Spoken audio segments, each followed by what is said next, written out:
Mesdames et messieurs, bonjour à vous et merci de nous rejoindre pour cette émission Le Tribunal de l'actualité. Vous le savez, c'est un rendez-vous où sont donc jugés les faits majeurs de l'actualité entre approbation et condamnation, confirmation, vérité, dénégation, parce que tout simplement nous avons pris le soin de ne jamais rien condamner sans jugement conséquent. Bienvenue à tous et à toutes. Nous vous partageons en cette journée une pensée de Abdounour Bidar qui dit ceci: quand donc allons-nous nous ressaisir en passant d'une logique d'accusation de l'autre à une logique de responsabilité? Bonne méditation en cette journée du 16 novembre 2020. Bienvenue au tribunal de l'actualité sur Watt FM, également sur True TV. Bonjour messieurs les juges au siège. Bonjour président Sanfo, bonjour juge Vaha, bonjour madame, monsieur. Bonjour juge Bougouma, bonjour président, bonjour auditeurs et téléspectateurs. Merci à vous, juges au siège de cette émission, le tribunal de l'actualité, Bernard Bougouma et Geoffroy Vaha. Bonjour également à l'équipe de réalisation de cette émission, à la radio Watt FM, également à la True TV. Et merci à vous qui nous faites l'amitié de nous suivre à chaque matinée. Alors ce matin, on va encore une fois porter un jugement sur l'actualité. Et en premier lieu, on parlera encore une fois de la dynamique électorale au Burkina Faso. Vous le savez, 48 heures donc, après donc, avoir suspendu pour certains partis leur campagne électorale pour rendre hommage aux 14 FDS tombés dans l'attaque donc du Tinakov. L'UPC, le parti de Zéphrin Diabré, donc a repris sa campagne. Hier, ce parti donc était au niveau du stade municipal Joseph Colombo donc de Ouagadougou pour un meeting au niveau du centre. Alors, il a été également tenu donc des accusations de fraude électorale parce que c'est ce que redoute donc le chef de file de l'opposition actuellement, candidat Zéphrin Diabré. On va y porter un jugement sur cette nouvelle accusation donc sinon ces suspicions de fraude électorale dans cette campagne. On va aussi parler du Mali qui semble être au bord d'une nouvelle crise politique puisque les différentes parties sont divisées autour donc de la composition du futur CNT, le Conseil national de transition, et il faut savoir aussi que des manifestations ne sont pas du tout exclues. On a entendu le M5 qui a porté donc la voix. On va y porter un jugement à cette émission, le tribunal de l'actualité. Bienvenue à tous et à toutes. Voici la première partie avec les juges au siège.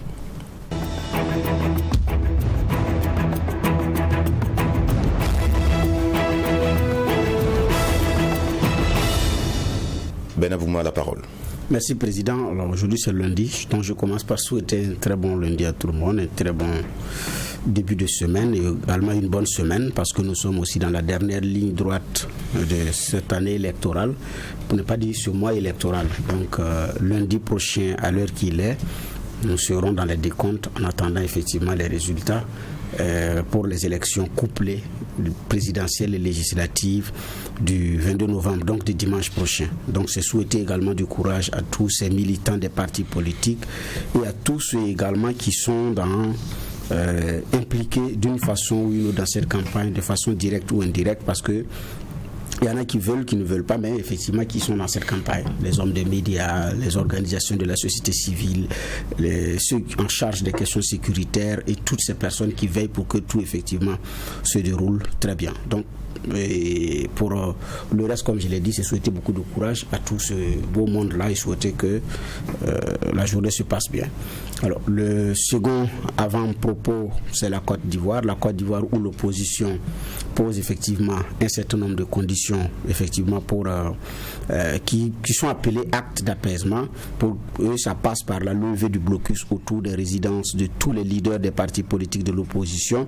Ils ont cité notamment le professeur Maurice Kakou-Gikawe, Afin Guessan, Albert Mabri-Touakeuse, le professeur Hubert Oulaye, le retour aussi également des exilés, donc Laurent Gbagbo, Guillaume Soro, Blé Goudé, Akossi Benjo, et puis toutes ces personnalités politiques également qui sont effectivement en détention, qui sont emprisonnées, qui demandent leur libération. J'ai dit ce sont des conditions qui ont été posées.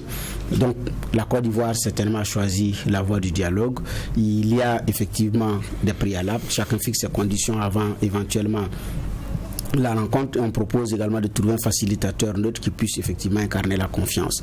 Donc c'est aussi bien de choisir la voie de l'apaisement, de se parler et de voir ce que l'autre peut concéder ou ce que l'autre ne peut pas concéder. Mais le constat est clair, élection controversée, suivi élection entachée de violence et tout, avec un score soviétique comme on le dit, mais Alassane Ouattara a réussi quand même à stabiliser plus ou moins les choses. comme le dialogue s'ouvre, on verra maintenant à l'épreuve terrain comment ça va se passer. Et ensuite, la Grande France a aussi félicité Alassane. Elle attendait aussi prudemment la décision du Conseil constitutionnel. Macron l'a fait.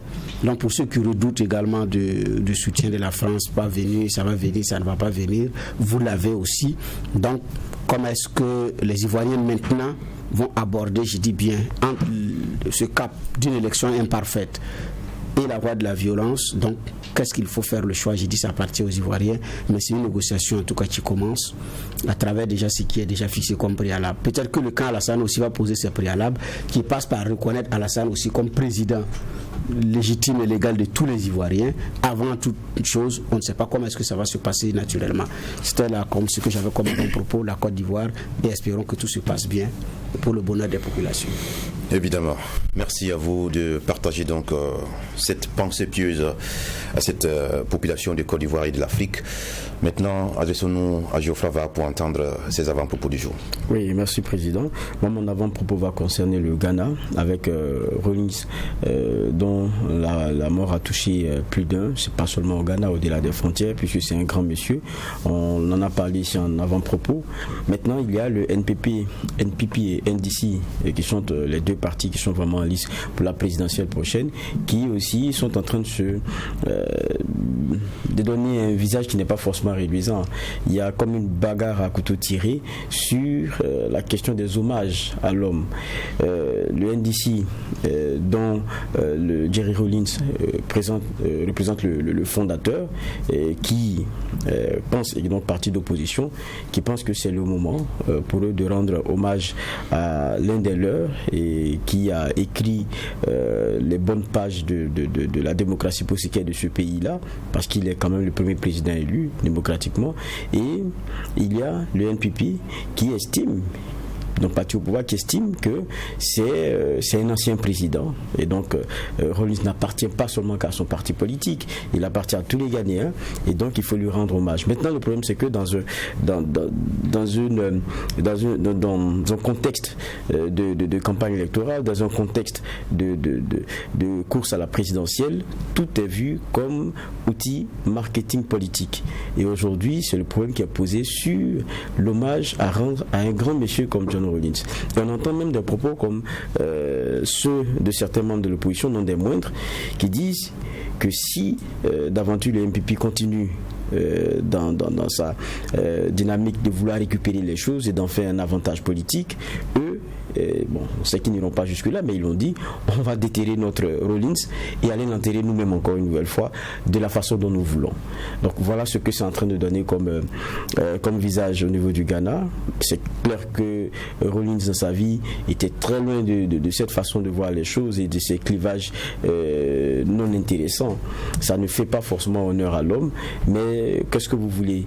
On ne peut pas attendre plus des hommes politiques, parce que difficilement ils s'élèvent lorsqu'il s'agit de leurs intérêts. Et c'est ce que c'est en train de donner sur une question aussi, pour moi, qui ne devrait pas avoir qui devrait faire l'homme d'aucun clivage, parce que l'homme n'a pas vécu ainsi, et tous les Ghanéens se sentent proches, et on voit l'émoi que cela a créé, et l'émotion qu'il y a eu en entendant son décès. Donc c'est une bagarre de chiffonnier qui ne rend pas honneur à l'homme, et encore moins au parti politique, qui devrait, pour moi, suivre une voie qu'il a eu à ouvrir. C'est celle d'une démocratie dans laquelle le plus important, c'est ce que vous offrez et proposez à un peuple, et non utiliser un corps pour en faire un marketing politique. C'était mon avant-propos d'aujourd'hui, donc c'était le Ghana.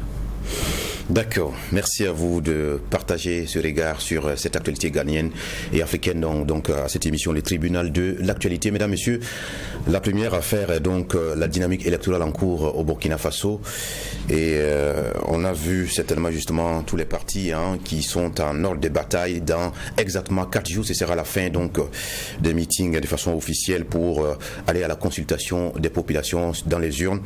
Et entre-temps, vous avez certainement remarqué qu'il y a eu on va dire, cette attaque de Tinakov, voilà, qui a vu 14 de nos forces de défense et de sécurité, 14 éléments donc qui y sont restés. Et les principaux partis ont aussi décidé de suspendre par conséquent leur meeting pour observer donc cet hommage à ces braves soldats tombés sous le front d'honneur. Et alors, on va y porter un jugement, notamment sur ce point précis, avant donc de revenir parler aussi de ces soupçons de fraude électorale portés par M. Zéphirin Diabré, le candidat de l'UPC. Alors, Bernard, pour commencer déjà, pour ce qui est de l'observation des 48 heures d'hommage au FDS tombé, certains n'y voient pas véritablement une pertinence parce que pour eux, c'est comme courber l'échine, c'est comme montrer effectivement qu'on est capable de tomber. Et d'autres y voient aussi un message fort pour, en tout cas, montrer l'adhésion de la nation donc à ce combat qui est noble contre le terrorisme. Quel est votre regard? Non, je pense que ce n'est pas qu'on a courbé l'échine.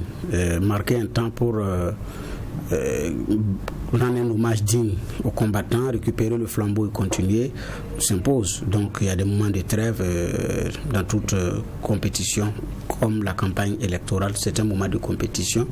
Mais maintenant, cette trêve, elle est due effectivement à cette douleur qui a été infligée à la nation burkinabé, et marquer cette pause-là, effectivement, participe de pouvoir rendre hommage aux soldats tombés, de pouvoir rendre les condoléances également à leurs familles, parce que bon, vous ne pouvez pas être sur une aire de meeting en train de sautiller, en train de danser, au moment où effectivement il y a des corps qui gisent qui gisent, alors que ces personnes-là dont les corps gisent se sont offertes pour la nation, pour protéger, pour qu'on aide la sécurité, pour que tout se passe bien. Donc je pense que c'est une pause de mon point de vue qui est tout à fait normale. Maintenant c'est le contenu, je pense qu'on pouvait avoir un meilleur contenu par rapport à cette pause de 48 heures pour certains. Certains ne l'ont pas observé, d'autres l'ont observé à leur façon. Donc au niveau du CDP, c'était une marche silencieuse à Fada et à Boulsa, donc marche silencieuse, et donc le meeting s'est mis en marche. Au niveau du MPP, suspension des grands meetings, donc de 48 heures, le CDP aussi a fait pareil, et puis d'autres partis, mais il y en a qui ont également continué, l'UPC aussi a fait pareil, donc il y en a qui ont continué, mais je pense de mon point de vue que c'était une halte qui était normale. Donc je ne vois pas ici un argument de on a courbé les chines ou ceci, du moment où également la campagne continue. Donc de mon point de vue, c'est un hommage qui leur a été rendu, je pense, à la hauteur de leur sacrifice. De mon point de vue par rapport à la campagne. Mais maintenant, pour les autres aspects, je pense que là aussi on pourrait en parler en termes de contenu. D'accord.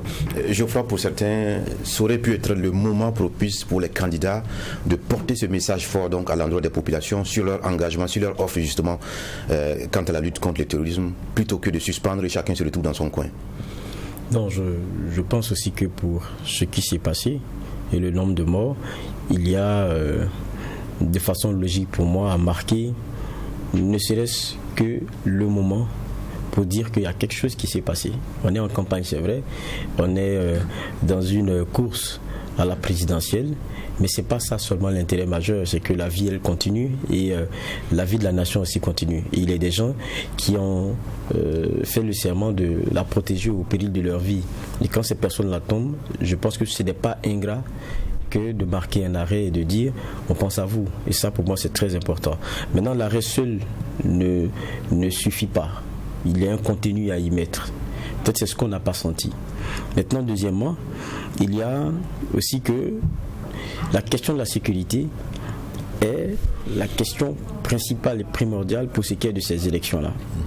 Dans tous les débats que nous avons, dans tous les débats que nous suivons, dans tous les débats que nous menons avec les hommes politiques et aussi avec des personnes ou groupements de personnes qui sont très critiques sur l'offre de ces personnes politiques-là, il y a la question sécuritaire qui est centrale. Et elle est ici pointée du doigt avec ce qui est arrivé. Ça mettra forcément les uns mal à l'aise et les autres un peu plus dans le confort de la critique. C'est vrai qu'il y a eu pour beaucoup de partis politiques cet arrêt-là qui a été décidé, mais l'arrêt s'est fait, c'est plus dans la forme que dans le fond. Moi, j'ai présenté le journal de 20h d'hier, j'ai partagé la plupart des éléments des partis politiques qui ont d'ailleurs marqué l'arrêt ou qui ont changé leur programme de campagne en diminuant l'intensité, mais les pics sur la question sécuritaire, à l'endroit notamment du candidat sortant, ces partis ne s'en sont pas fait l'économie. Ça veut dire qu'on a continué la campagne, la bagarre autrement, tirant opportunité de quelque chose qui s'est passé, qui soit un malheur.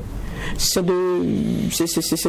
dirais pas que c'est de bonne guerre, mais c'est comme ça que la politique marche. Parce que ce qui est questionné ici, c'est la réponse pendant un certain nombre de temps à une situation que nous vivons. Et forcément, ça met mal à l'aise celui qui pendant 5 ans y a répondu. Et donc c'est comme un rappel qu'il y a encore ces défis-là qui perdurent. Et donc pour ceux qui sont dans la course, ils se disent, et de façon naturelle, c'est le moment aussi pour nous de dire aux gens, écoutez, nous avons une solution que nous avons proposée, regardez bien. Parce que ce qui est en train de se passer là maintenant, ça nous interpelle. Donc la campagne a continué d'une façon ou d'une autre, de façon très intelligente, de façon subtile, quelquefois même pas subtile. Il y a eu ces pics qui ont été emmenés, il y a eu ce débat qui a été mené, et puis il y a eu la campagne qui s'est poursuivie d'une autre façon. Et pour moi, ça, c'est pas forcément ce dont on avait besoin. Si le principe dans l'arrêt, c'était de baisser la tête et marquer une minute de silence, pourquoi on parle de minute de silence? C'est parce que toute l'attention devait partir vers les personnes qui sont tombées. Les débats, les petites querelles, qui a fait, qui n'a pas fait, qui devrait faire, on l'arrête pour ce temps. C'est-à-dire, si vous décidez de stopper, vous stoppez franchement. Maintenant, s'il faut le faire pour le symbole, autant continuer ce que vous avez à faire. C'est-à-dire qu'il n'y a pas eu de franc jeu. L'opposition, sinon certains partis de l'opposition ont voulu surfer sur la vague en tirant justement les choux gras de cette situation malheureuse. Bon, je dis qu'on a décidé de marquer un arrêt, mais on ne l'a pas vraiment fait. Je constate que la critique elle s'est poursuivie. Je constate que ce qu'on entendait pendant la campagne, dans une certaine mesure, c'est même exacerbé pendant le petit temps qu'on a décidé comme silence. Mais est-ce que c'est de mauvaise guerre? C'est ça aussi la réalité. Est-ce que de façon générale, c'est une situation, quoique dramatique, qui profite aux candidats de l'opposition? Elle ne profite à personne. Les personnes qui perdent, c'est le Burkina Faso. Ceux qui sont tombés, c'est des Burkinabés. Et je pense que ce n'est pas une question de profit, mais c'est une question d'alternative dans les propositions qui sont faites.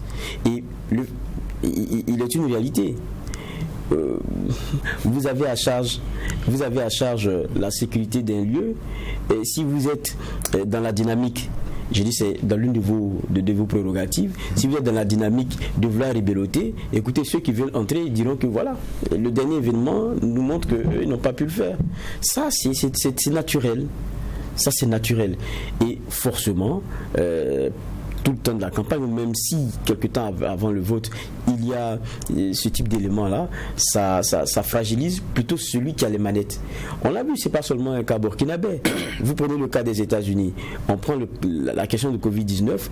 Pour certains analystes et observateurs, ça a compté pour beaucoup dans le choix des Américains, et notamment pour une bonne partie des Américains, parce que c'est dans les milieux noirs, les milieux de minorité, que le Covid a vraiment frappé.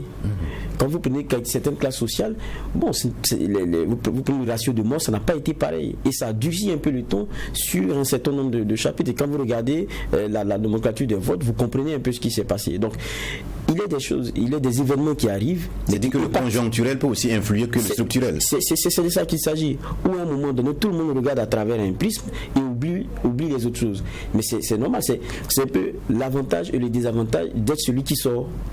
C'est de ça aussi qu'il s'agit. D'accord. Alors, Bernard, tous les deux, vous avez parlé donc de contenu qui aurait été plus pertinent pour marquer justement cet hommage au FDS tombé. Qu'est-ce qui aurait été plus justement pertinent en termes de marquage de cet événement unique, de cet instant unique, on va dire?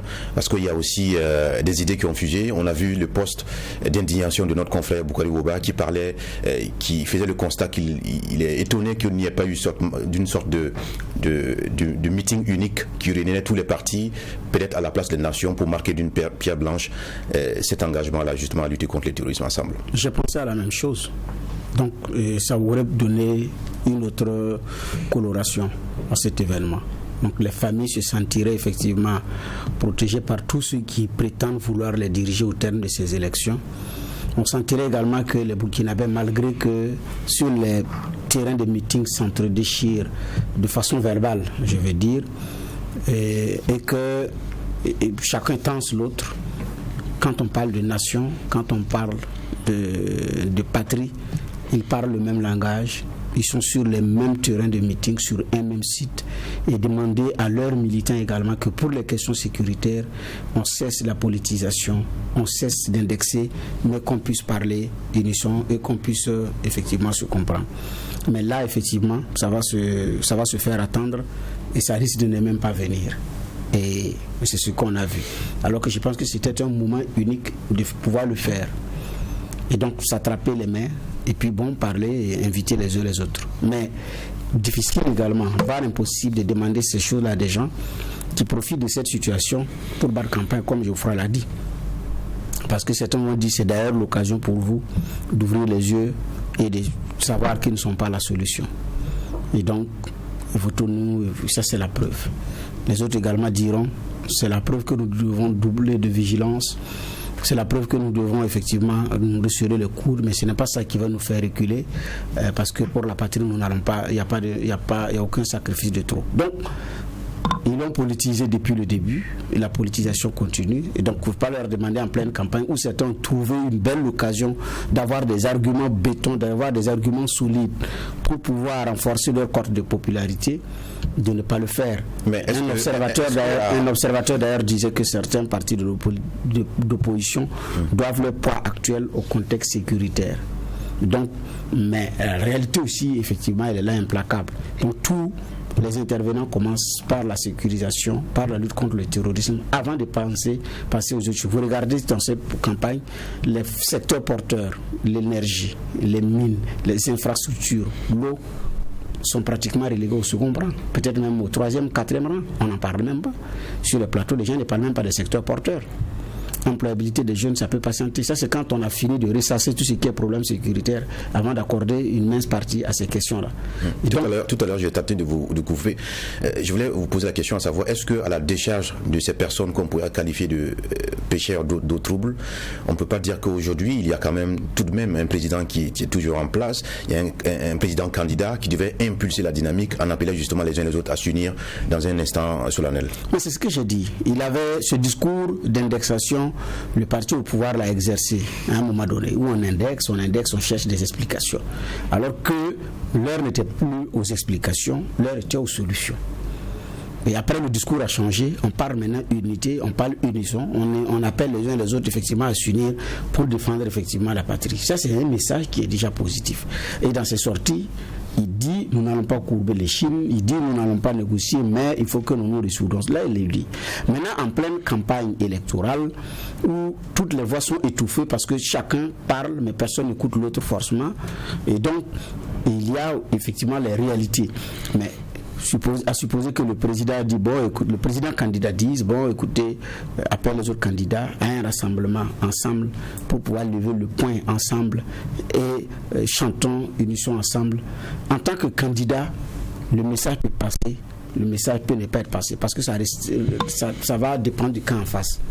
Si c'est le président qui appelle pour dire en tant que président j'appelle, pendant que j'ai marqué une pause, les uns les autres diront que quand il va réussir le rassemblement, les points politiques seront à son avantage.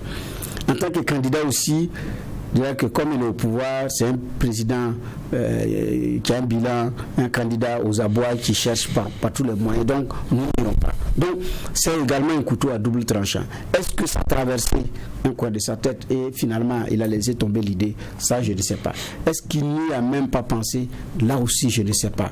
Mais en tant que chef de l'État, avant même que la campagne ne s'enclenche sur les questions de sécurité, je pense qu'on aurait pu avoir des actions plus fortes qui parlent unisson, qui parlent cohésion. Mais là, on ne l'a pas vu.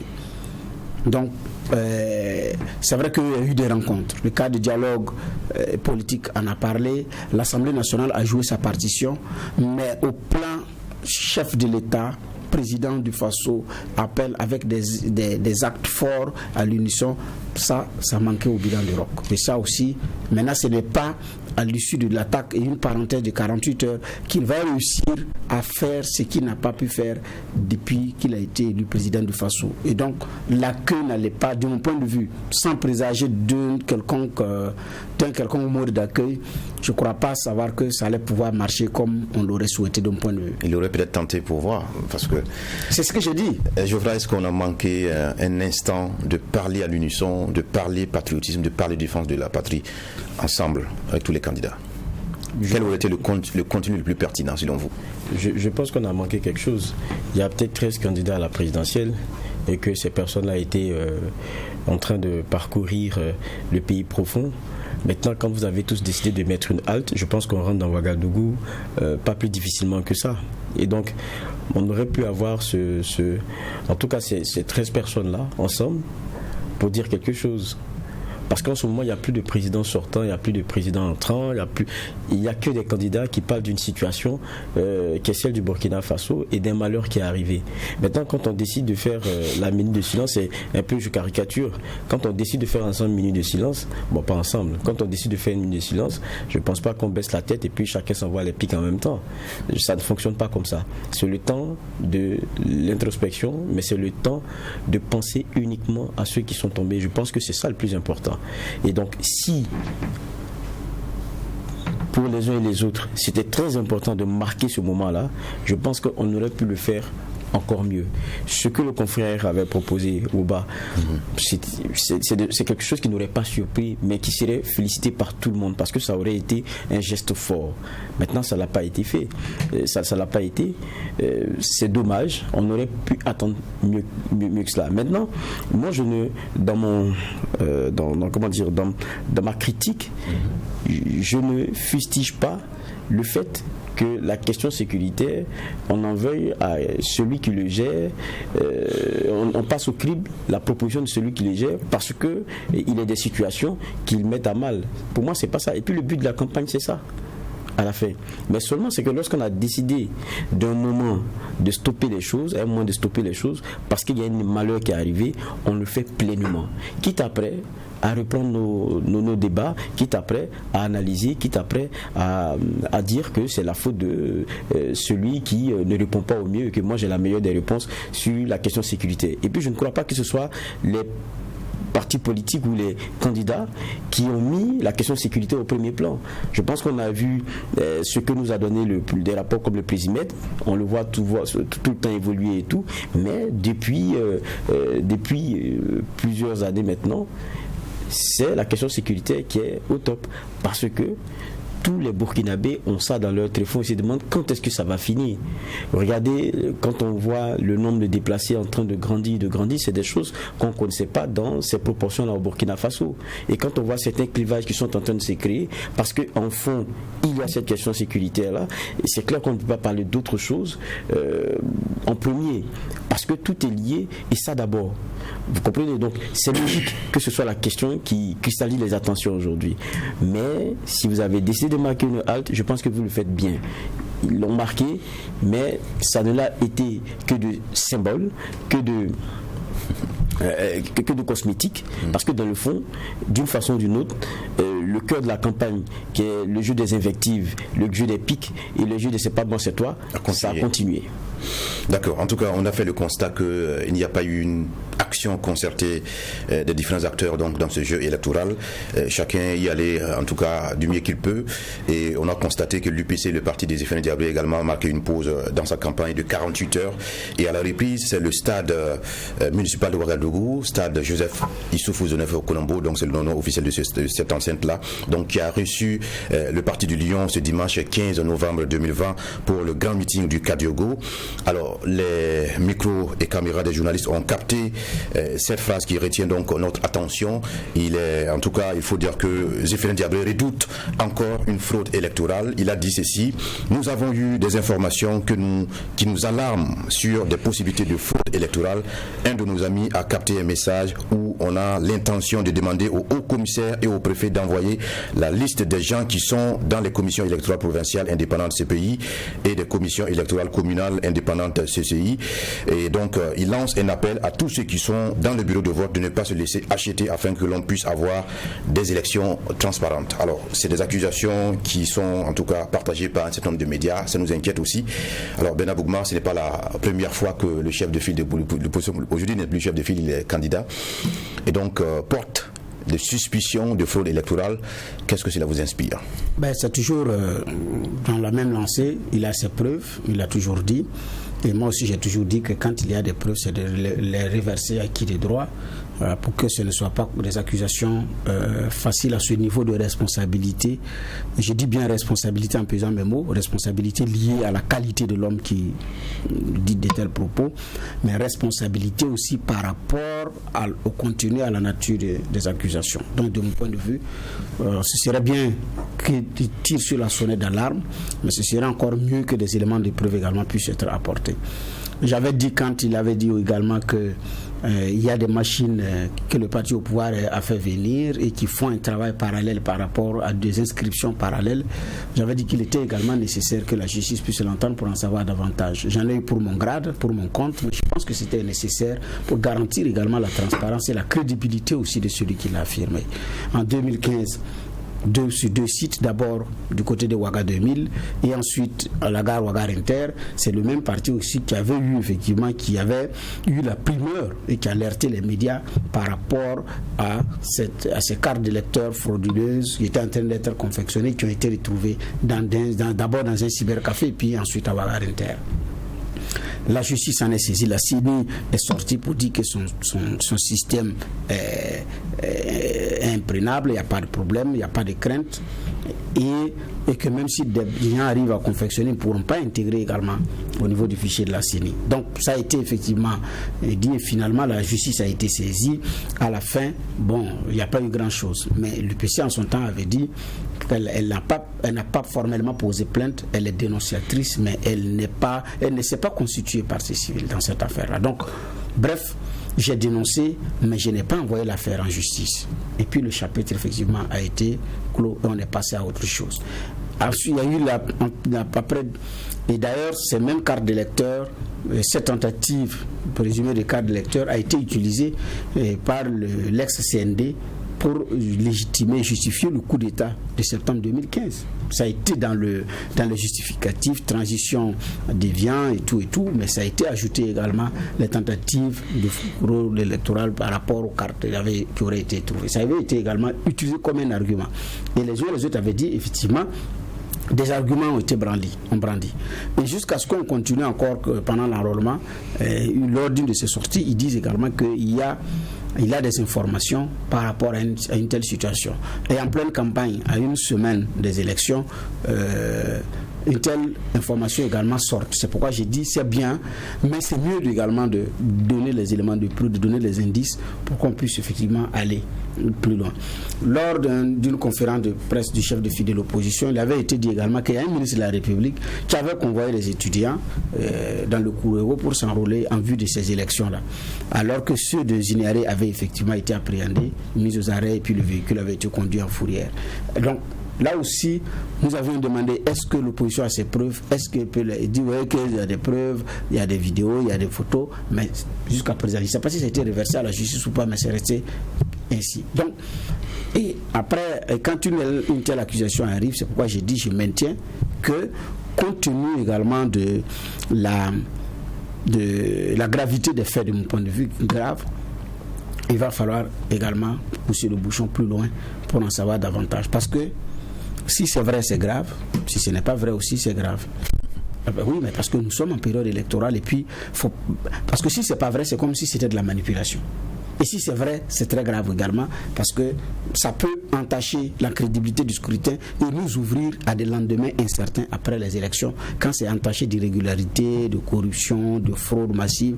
Donc quand les élections ne sont pas transparentes et pas crédibles, donc pas démocratiques, ça n'augure rien de bon de la préélection.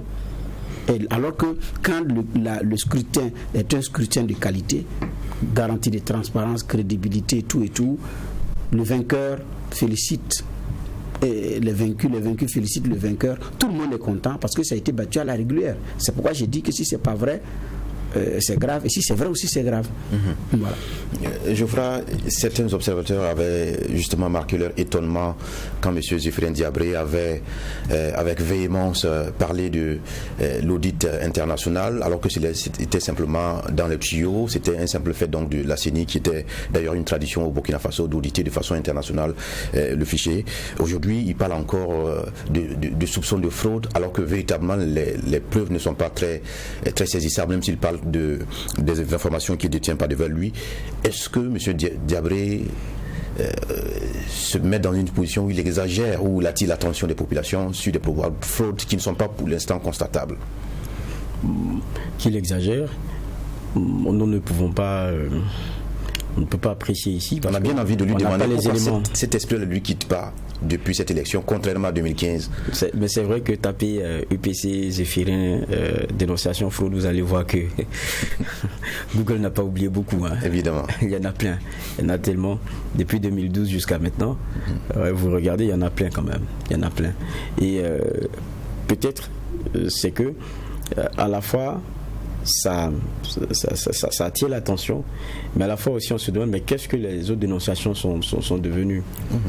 Je vais faire l'économie de rappeler ce dont parlait Bernard Bougouma tout à l'heure, et vous rappelez la question même de l'enrôlement pour ce qui était de la diaspora, fraude pour ce qui est de l'enrôlement biométrique, on avait entendu parler de cela. Il y a beaucoup de dénonciations, mais je crois aussi que il y a aussi de la stratégie, parce que quand vous lisez, c'est vrai qu'on emploie on c'est bien pronom indéfini, donc ça désigne, c'est vrai, des gens, mais sans préciser quoi que ce soit. On ne dit pas l'origine, c'est-à-dire que celui qui ça a été capté, qui a écrit, qui a demandé ces listes-là, c'est pas dit. Donc dans le subconscient, ce qu'on crée chez les gens, c'est que c'est forcément un camp qui n'est pas désigné, mais qui reste logique pour tout le monde. Parce que c'est dit qui peut écrire aujourd'hui à ces messieurs-là pour avoir des listes, ça ne peut être que. Donc, il y a ces petites insinuations, ça veut dire que ça construit quelque chose. Mais ça, c'est une stratégie, parce que je crois qu'il le dit pour en venir à un rappel qui pour lui est important. C'est dire aux uns et aux autres de faire, parce que lisez la dernière phrase, vous allez voir, c'est ce qui est important à la fin. C'est qu'il enjoint aux uns et aux autres de rester vigilants, parce qu'il pourrait avoir des tentatives, parce que. Donc, mais en amont, il va sur un fait qu'il détient, mais dont il ne donne pas toute la teneur, et dont le flou en tout cas ne précise rien, ne rassure pas, ne construit pas plus la confiance, mais ça a le mérite de jeter déjà un genre de discrédit sur celui qui pense à quelqu'un déjà d'emblée. Parce que vous savez, souvent en la matière, le problème n'est pas dans le mot, le problème est dans la tête et dans l'oreille qui entend, étant entendu qu'il y a des gens qui ont des préconçus. Et donc quand on joue là-dessus, c'est un peu dangereux aussi. Ça peut, pour certains, avoir le mérite de renforcer la vigilance des personnes vers lesquelles le message par ricochet est envoyé, mais ça peut créer des petits clivages déjà, ça peut créer des petites appréhensions, et ça, c'est pas intéressant. Mais n'oublions pas aussi que, même si on retient des Zéphirins, que c'est pas la première fois qu'il sort ce type de genre de déballage là, où qu'il dénonce de fraude apparente ou des éléments dont il dispose et tout. C'est aussi ce Zéphirin qu'on connaît qui a été le premier à les féliciter très rapidement, même si dans le processus d'avant, on a eu les mêmes dénonciations qui ont été les siennes. Donc pour vous, il ne faut pas s'attendre à ce que ce soit un Zéphirin qui se positionne à un appel à ne pas reconnaître les résultats des urnes au cas où il serait donné perdant. On ne le souhaite pas forcément, mais c'est une éventualité. Ça, personne ne peut présager de quoi que ce soit là-dessus. Mais ce sur quoi on peut s'abaisantir, c'est déjà ce qui s'est passé. C'est que c'est Zéphirin Diabré qui, dans le processus, la présidentielle passée, a aussi dénoncé un certain nombre d'éléments. On se rappelle de la question de Ouaga Inter, avec des éléments qu'on avait montrés qui traînaient et tout. On se disait, bon, oula, ça va être chaud pour ces élections et tout. Mais quand les choses se sont, le processus est fini et que la CENI a donné ces éléments et tout, il a été le premier, il n'a même pas attendu tout, il est allé féliciter. Ça aussi c'est de la hauteur. Maintenant, est-ce que quand on regarde tout ça, on se dit, il n'y a pas un genre de stratégie, il n'y a pas un genre de jeu pour déjà appeler à la vigilance et faire un genre de rappel? Est-ce que c'est pas aussi une corde sur laquelle on tire et ça pourrait casser, ça pourrait nous mener dans des situations fragiles? Ça, c'est des éléments on pourrait avoir, mais il y a beaucoup d'imprécisions dans souvent les éléments qui nous sont reversés pour en venir à quelques rappels et tout. Et j'ai dit, c'est pas forcément aussi bon pour lui qu'à chaque fois on ait ce type de dénonciation et qu'après, bon, ça roule, on continue, quoi. D'accord. Nous aussi, nous donnons l'alerte, parce qu'il a dit des informations qui alarment sur des possibilités de fraude électorale. Il n'est pas formel non plus, mais en tout cas, il y a des possibilités, selon ses dires, qui des droits être interpellés et les Burkinabés aussi sont alertés. Merci d'avoir donné votre lecture de cette situation. On va marquer une pause et parler maintenant de le Mali, qui est déjà encore une fois au bord d'une nouvelle crise politique parce que les différentes parties sont divisées autour donc de la composition du futur CNT, le Conseil national de transition, et on annonce déjà des manifestations qui ne sont pas exclues. On vous invite donc à suivre cet élément partagé par notre correspondant depuis Bamako. Le M5 RFP ne se décolère pas après s'être sorti réduit de sa lutte contre le régime d'Ibeka. Il estime aujourd'hui que les lignes rouges qu'il a fixées ont été dépassées par le colonel Assimi Goïta et ses camarades du Conseil national pour le salut du peuple, CNSP. Cette ligne rouge, nous l'avons déclinée en quelques points. Nous avons dit que le M5 RFP ne laissera personne empêcher l'émergence d'un Mali nouveau. Le M5 RFP n'acceptera jamais le retour des pratiques de l'ancien régime que nous avons combattu. Le M5 RFP a dit ici qu'il veut une transition de rupture pour refonder l'État malien. Le mouvement de contestation exige aux autorités de la transition de sortir des vains discours dans la lutte contre la corruption. Le M5 RFP a dit qu'il est important que la lutte contre la corruption soit concrète, que nous sortons des discours, que tous les rapports d'audit, passés ou présents, doivent être transmis à la justice. Le M5 RFP a dit et exige des réformes politiques et institutionnelles pour aboutir à des élections crédibles et transparentes. Le M5 RFP exige enfin que justice soit rendue pour les martyrs des 10, 11, 12 juillet 2020. Enfin, le M5 RFP ne cache pas non plus ses inquiétudes face à la militarisation des institutions et jure qu'il ne cautionnera pas. Nous avons aujourd'hui un gouvernement de militaires, composé de militaires. Les civils qui sont là sont nommés par les militaires. Et aujourd'hui, ils veulent une assemblée dont les membres seront nommés par les militaires, présidés par les militaires. Le M5 RFP ne peut pas se rendre complice de l'installation des régimes militaires qui ne rendent service ni au Mali, ni à la démocratie, ni à notre armée. Selon le M5 RFP, tous ceux qui ont trahi la lutte du peuple seront châtiés par la justice divine. Un mot à peine voilé à la sémence de l'imam Mohamed Diko qui s'est retiré de la rue pour la mosquée.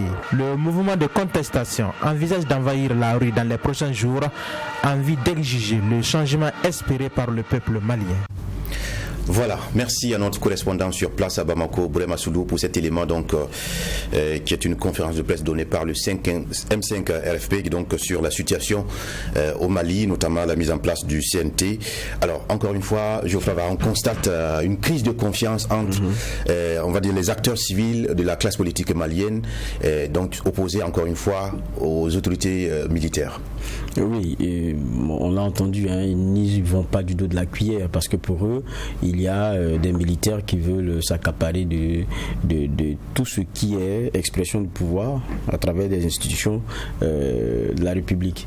Et vous voyez, il y a la question du CNT dont la composition est en train d'être vue. Je crois que c'était mardi. Ils ont eu plus ou moins comment est-ce que cela va se faire. Je pense que c'est 121 membres. Il y a 22 déjà qui sont taillés pour les militaires.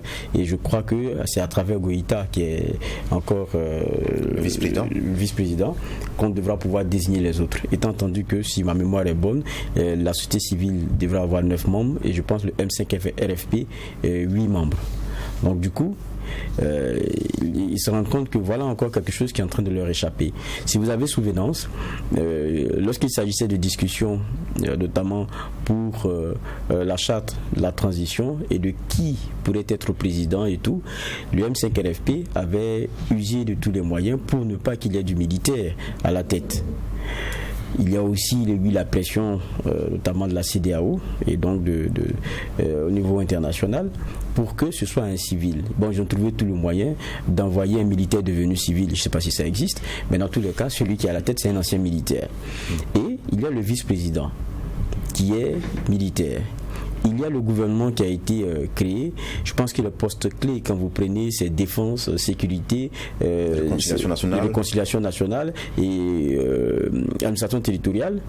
Parce qu'au Mali, je pense que c'est l'administration territoriale, le ministère qui organise les élections. Tout ça, c'est géré par les militaires. Et ça, il faut dire que tout ce temps, il y avait un M5 RFP qui ne faisait que ravaler sa gourme.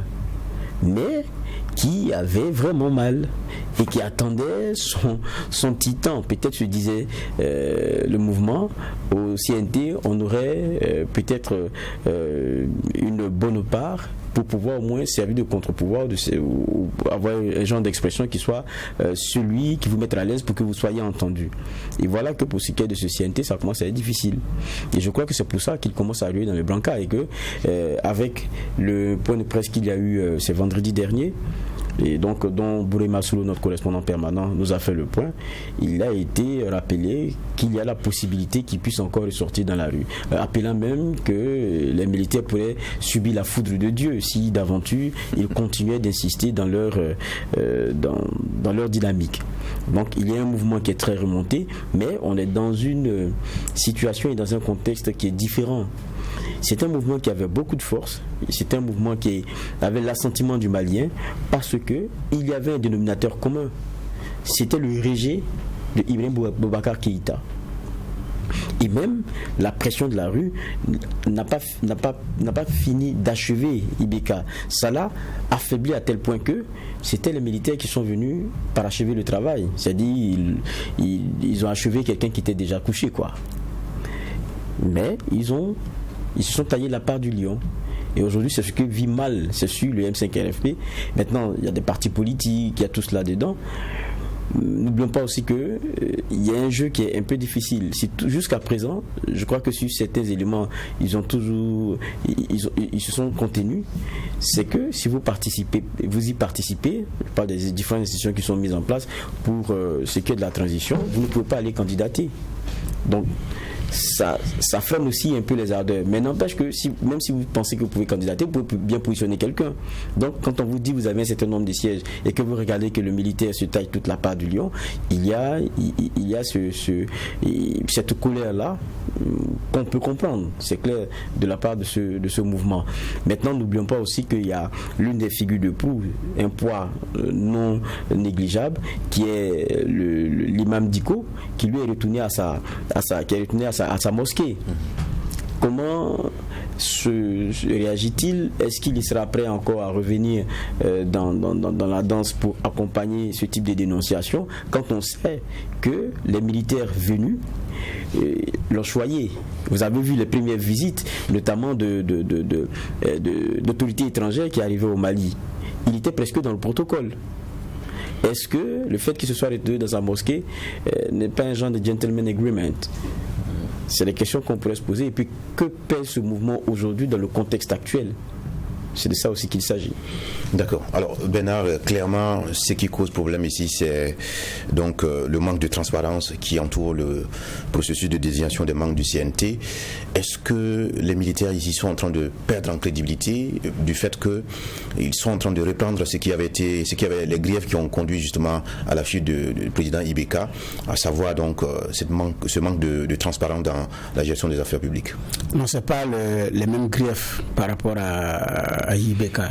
Ici, je pense, je résume l'affaire là à une question politique. C'est le choix de ceux qui doivent incarner la transition malienne qui va gagner quoi dans la part du gâteau. Parce qu'il y a un M5 qui ne décolère pas, qui estime que c'est eux qui ont mis Ibeka à genoux, les militaires sont venus achever, donc ils doivent également avoir une grosse part. C'est comme ça, moi, je caricature les choses. Et c'était aussi prévisible. Parce que quand le M5 a commencé, les militaires ont commencé les réunions, les invitations n'ont pas été envoyées au M5. Ils ont identifié les différents partis politiques et les différentes organisations de la société civile à titre personnel pour envoyer. Et le M5 c'était un sujet qui a dit non, il faut que le M5 n'a pas été associé. Alors que pour les militaires, c'était de remettre aux entités à l'intérieur. Et pour le M5, il fallait non. C'était déjà un piège parce qu'ils savent que s'ils partent en rang dispersé sans le label M5, c'était pas évident à l'issue des débats. Donc finalement la réunion a été reportée et puis finalement ils ont pu mettre en place le gouvernement jusqu'à la mise en place du CNT. C'est la même bagarre qui demeure. Et donc, comment est-ce que de façon stratégique, on se positionne à la transition pour incarner une vraie transition qui reflète la volonté du peuple malien, pour faire en sorte qu'il y ait de la transparence à partir des élections qui vont avoir lieu. Et puis, c'est un moment où chaque parti politique veut placer son bon élément, son bon petit, pour être au bon poste, pour pouvoir lui rendre compte et puis tout. Ça, il ne faut pas. C'est une bagarre de positionnement politique, tout simplement. Donc, les militaires également connaissent bien les enjeux réels de la situation. Donc, voudraient avoir des coups de franche. Quand on avait vu la charte, on avait vite compris. Donc, il y a des militaires qui, politiquement, ne sont pas du tout carents, contrairement à ce que certains pensent. Et les hommes politiques maliens ont compris que ces messieurs-là savent manœuvrer. Ils savent manœuvrer. Et donc, ceux qui pensaient qu'ils n'avaient pas une dose de connaissance en politique ont déchanté quand ils ont choisi le président de la transition. Donc, c'était déjà un signe qu'il savait ce qu'il faisait, et la suite aussi on la connaît à travers les différentes personnalités qui ont été choisies. Donc c'est un CNT qui avait été annoncé aussi avec la présence de militaires qui apparemment ne faisait pas un problème n'était pas un problème pour les Maliens. Je pense qu'aujourd'hui le problème c'est parce que le président de leur entendement va être un militaire. Parce que les Maliens étaient d'accord qu'il faut qu'il y ait dans la charte, ça a été clairement dit que les organes, même le CNT, doit être composé de civils et de militaires. Cette étape ne posait pas de problème. Et ici, c'est parce que maintenant, il y a un militaire qui dit d'être président ou un civilo-militaire, parce qu'encore on peut pointer un général ou un colonel à la retraite, vous allez dire quoi? Donc il y a cette crainte là aussi qui est là. Donc c'est une crainte légitime d'une machine qui peut échapper, parce qu'une transition c'est toute une machine, d'une machine qui peut échapper à des hommes politiques qui ont en même temps des agendas, parce que certains savent qu'après la transition peut-être ils ne pourront plus être pesés quoi que ce soit comme homme politique au Mali. On a vu au Burkina où certains ont siégé pour la première et la dernière fois en tant que député pendant la transition, et ça va finir pour certains. Certains n'auront plus l'opportunité de venir être encore député au Burkina après la transition. Donc au Mali aussi, il y a ces bagarres-là. Donc c'est pas des bagarres nouvelles pour les transitions dans les pays. Maintenant, c'est comment est-ce que les Maliens vont gérer cela. Ils disent que il y a risque qu'ils appellent à la rue. Je pense que peut-être ils ne vont pas y arriver. Mais l'imam Diko aussi, il a dit sa mission s'arrête là. Et quand l'imam Diko avait dit sa mission s'arrête là, il retourne à la mosquée.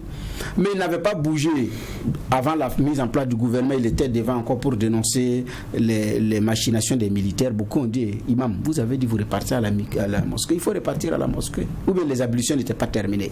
Laissez l'imam aller conduire également ses prières à la mosquée.